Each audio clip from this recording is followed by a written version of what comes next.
Annalisa Six here from the Lady of Leisure and the Sober Curator to give you the 2023 February horoscope for the sign of Sagittarius, Sun and Rising. I'm feeling very insecure about my hair today because I did not do it and I just tried to deal with it, and I'm going to be futzing around with it in the last half of these videos. I swear. The last half of these videos is not the same day as the first half of these videos. I don't know if you're able to tell. So I'm also Sag rising. So this horoscope applies to me as well. So let's see what's going on for us Sag risings and Sag suns. We start out February with a lot of different types of energy in terms of not being in a retrograde season anymore, which is really exciting because we were in a retrograde bubble for quite a long time, having Mars retrograde from the end of October through the first part of January. And then we had a Mercury retrograde, and we had a bunch of the outer planets retrograde over the last half of the year in 2022. And so this month, February, is the first month where we are totally retrograde free.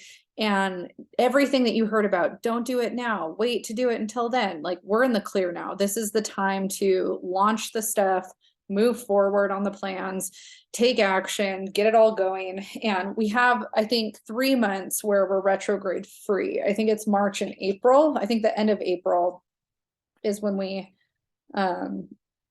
yeah, Mercury will go retrograde again at the end of April. And so we have the first half of April and all of February and March to be clear of retrograde. So that's really exciting. But the way that I enjoy doing horoscopes is kind of talking about where the planets are for each sign at the beginning and the end of the month, and kind of what planetary shifts are happening. So we've had Mercury in Capricorn since December, and we are experiencing Mercury direct in Capricorn for the first 2 weeks of the month of February. And so where that has been influencing the Sagittarius horoscope chart has to do with our financial world, our material stability, and our relationship to material stability and finances. And also the other theme around that is our self-worth and the way that we view ourselves and our self-worth. And so, you know, those themes come up a lot for us when we have Mercury passing through this area, in terms of how we think about them and how we communicate them, and also how we structure and plan.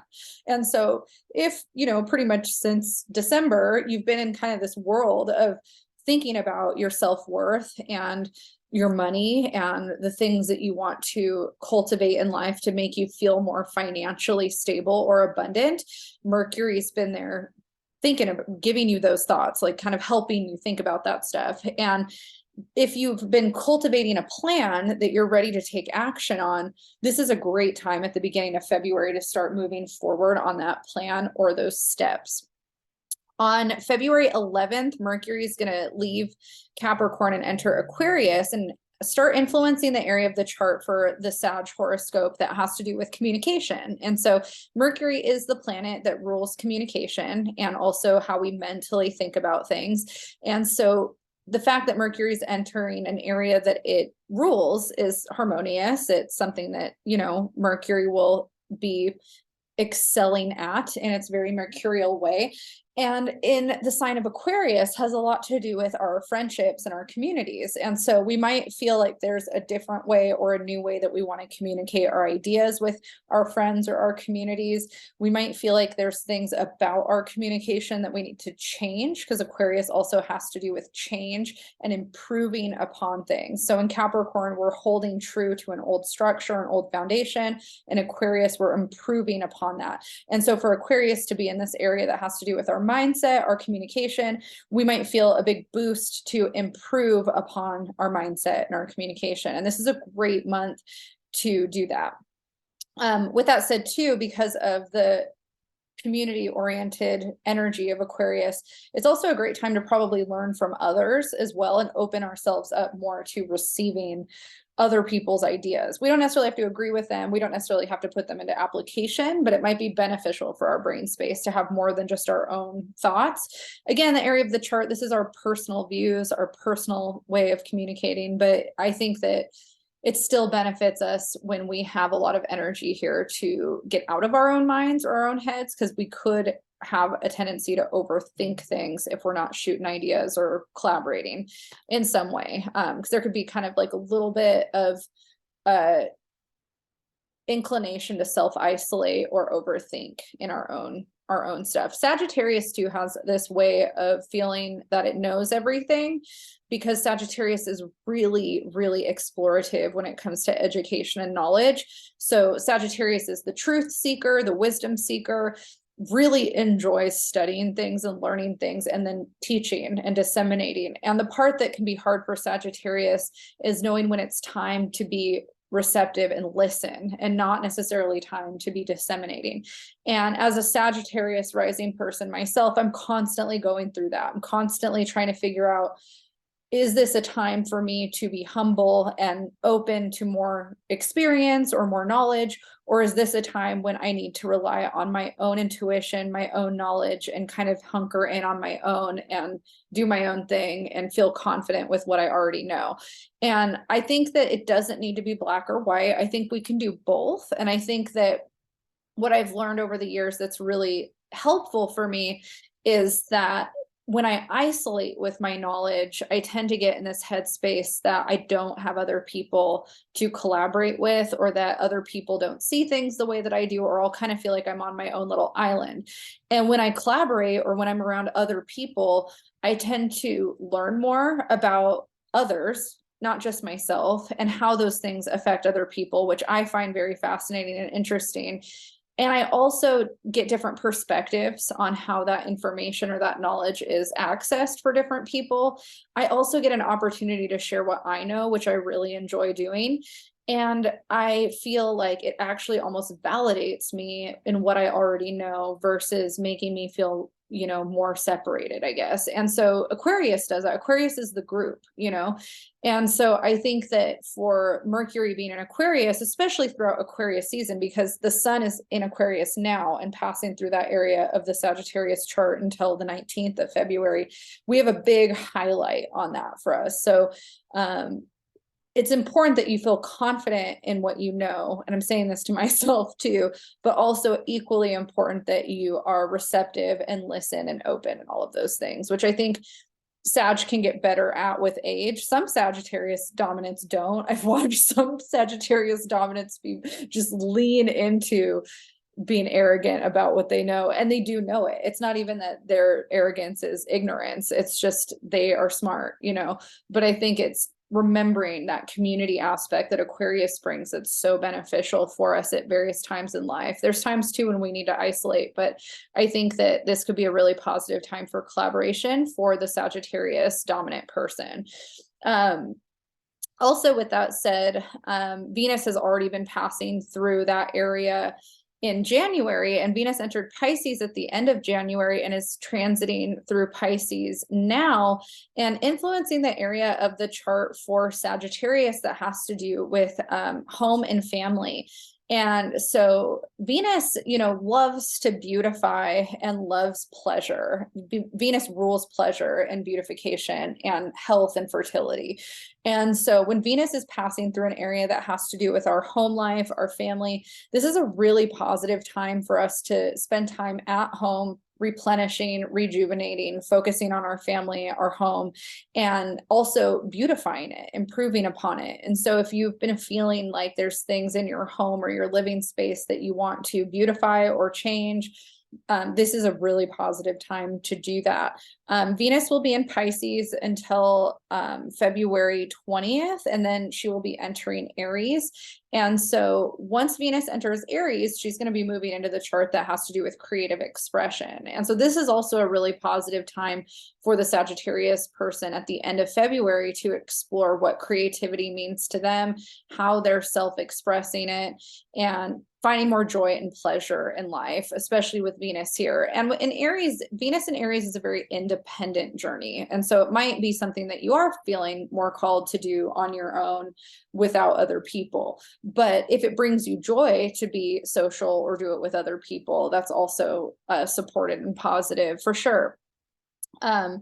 Mars has been in Gemini for a really long time, since the end of August, and went retrograde at the end of October, stationed direct at the beginning of January, and now Mars is direct until it leaves the sign of Gemini and moves into Cancer at the end of March. And so from pretty much the whole month of February, we have Mars moving from 10 degrees Gemini to 18 degrees Gemini. So in your personal birth chart, you can look and see where you have 10 degrees to 18 degrees Gemini, and that's where Mars is going to be influencing you on a personal level. But for the horoscope chart, we have Mars has been in the area of personal relationships for the sign of Sagittarius. And so Sagittarius, you know, being kind of the wisdom seeker, the truth seeker, tends to kind of have this vast, expansive depth to it and what it's searching for. And Gemini has a really similar quality, but tends to be a little bit more simplified. And so one of the things that Mars might be doing for the Sag person is trying to simplify the thought process while not necessarily negating the expansiveness of it, but making it a little bit more mathematical and maybe more analytical than kind of philosophical of what Sagittarius does. And because it's in the area that has to do with personal relationships, so partnerships of all kinds, romantic partnerships, business partnerships, best friends, if you've been in a position where you feel like you've been having conflict in personal relationships, or even just in an analytical period with your close personal relationships, this might be the moment where you're finally ready to make some changes or take some action around that. Mars can be kind of a combative energy in this area of the chart too. So if you found that you're having some combativeness in some of those relationships, now that Mars is direct and we're moving through it over the next month and a half before it moves, this might be a time for resolution for some of that stuff. It might come to an apex and then there's resolution, but that's something too that might be true for Sagittarius dominant people right now. Jupiter is going to be passing through 6 to 11 degrees of Aries. Again, this is that area for the Sag chart, the horoscope chart that has to do with creative expression. This is a great time for the Sag dominant person to explore new modalities of expressing themselves that brings confidence and self-awareness in a powerful and exciting way, especially when it comes to pleasurable activities. And so it's really important that you allow yourself to do that and stay open and receptive towards learning maybe some things outside of the box that you wouldn't normally do, which is something Sagittarius likes anyways. So a big theme for Sag this month is bringing more joy into your personal life and your interpersonal relationships. So the relationships that you have very close to you, and being more receptive to learning from other people. Some people might argue with me that that's not super highlighted in the chart, but I tend to look at integrating where energy is pulling us into. So when I'm looking at where energy gets concentrated, I'm also looking at what the polarity is, and knowing that if we have a lot of energy concentrated in one area, we're likely to lean really heavy there, which means that the balance would be the opposite, right? It would be kind of where we integrate that. So you have a lot of inclination to stay introverted and isolated over the month of February, which is supported and is okay, but it is beneficial for you to work some of those opposing things in an integrated way. So learning from others, connecting with others over the things that you're interested in. We're going to get into the new and full moon. So at the beginning of the month, we have a full moon on February 5th in the sign of Leo, and it will be at 16 degrees Leo. And so this is a really, really positive time for education and manifesting energy that brings you into alignment with more of the path that you're on when it comes to your values and your belief systems. And so I am going to share some anecdotal stuff because it might resonate for another Sag dominant person. Again, we calculate horoscope charts for rising. That's why we always say, look at your sun and rising. There's a reason for that. I'm not going to get into it, but because I'm Sag rising, I am finding that this is really where this full moon is really poignant for me. But the area of the chart that's hitting for a Sag rising has to do with our belief systems. It's the Jupiter ruled house, the 9th house. And so it's the house that Sagittarius traditionally rules. So all the Sagittarius themes are highlighted there, but in the sign of Leo. And Leo, again, has to do with self-expression. And the 9th house is a house that has to do with higher learning. And so we look at higher learning as anything that's not simplified. So simplified learning, even though it may not feel simplified to some of us, like math and science are considered to be more of like the Gemini simplified learning, not because it's simple, but because it's more fact based, like it's linear.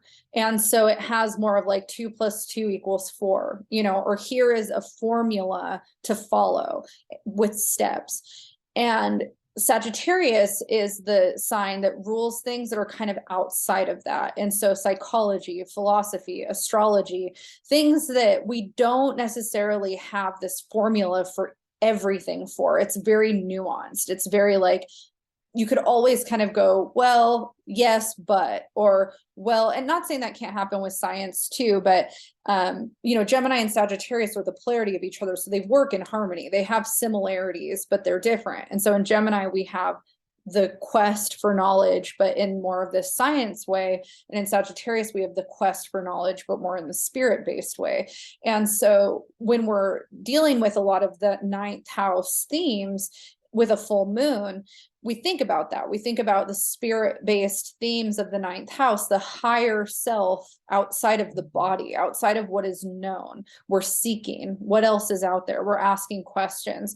And the 9th house can also be a house where not only are we learning, but we're also disseminating. So we're having this kind of, for some people, they're in a place where they're ready to teach. They're ready to put information out into the world. For others, they're ready to receive and sign up for a course that requires them to open up and experience some other kind of education.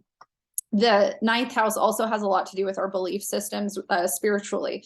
And so with a full moon here, you know, we're setting intentions towards manifesting a life that's more in alignment with our values or our belief systems. And in Leo, there's a lot of a need for self-expression in that way, and creativity and joy and pleasure in that way. And so this is a really good time if you're a Sagittarius dominant person to be asking yourself that stuff, like, am I in alignment with my values and my beliefs? What are my values and beliefs? And do I need to surround myself with books or educational programs where I'm learning more about myself or others in that way? Or if I'm already well educated and I'm in a teaching position, do I want to formulate a new educational program for my students that is in alignment with this next part of my own knowledge? All things that we can be asking ourselves during that full moon. That full moon is also making a square to Uranus. And so this is also in the area of the Sag chart that has to do with health. And I definitely resonate for this. I will just share that I just signed up for a course by a woman named Megan Swan that I am in the Sober Curator with. And she is a health and nutrition, she's a wellness nutrition coach.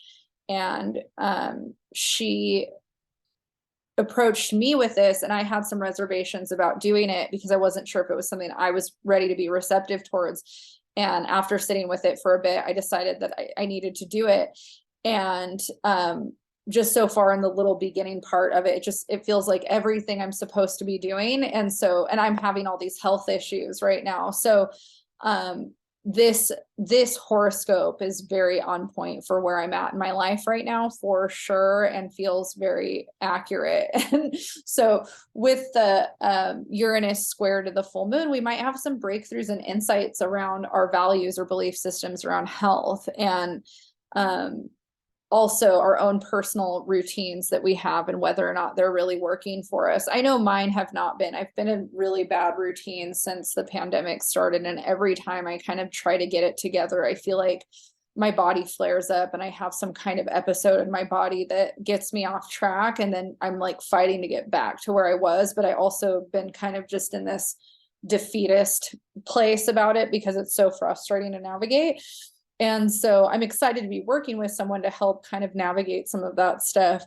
And it has been a fight for me to be open to it because I've done so much of my own studying and work on it over the years, with people and by myself, that sometimes it's hard for me to believe that there's more to learn, like I'll get in my own head, like what else is out there? And then I do something like this, and I'm always so grateful that I got out of my own way and just said yes, so that could be true for another Sagittarius dominant person, but maybe in regards to something else. But it is hitting the area of spirituality, values and belief systems, and daily routines and health. So whatever your relationship is to those things is going to come up around February 5th for that full moon in Leo at 16 degrees. The other moon that we have for the month of February is a new moon in Pisces the day after we enter Pisces season. So the sun will enter Pisces on February 19th. And then on the 20th, we're going to have a new moon at 1 degree Pisces. And the area of the chart that is affected for the Sagittarius dominant person is the area again of home. And so whatever your relationship is to your home, your family, this is a great time to set intentions around how you connect to what home means to you. So if you want to move or manifest a new place, this is a really good time to set intentions for that on the 20th. If you love your home, but you just have home goals or projects, this is a really good time for that. This is also a really good time for self-care and healing modalities in the spiritual. So transcendental meditation, dream work, all of that kind of stuff, and somatic healing around trauma that is related to ancestral lineage. So that's also something that's really positive for the Sagittarius dominant person during this new moon. Those are your big themes for February. Good luck, and I look forward to hearing how it goes. If you want to let me know in the comments if my story resonated for you at all with what's going on for you, I'd be curious. Probably more resonates for a Sag rising than a Sag sun, but I'm always curious about that stuff and would love to hear what you think, and have a good month.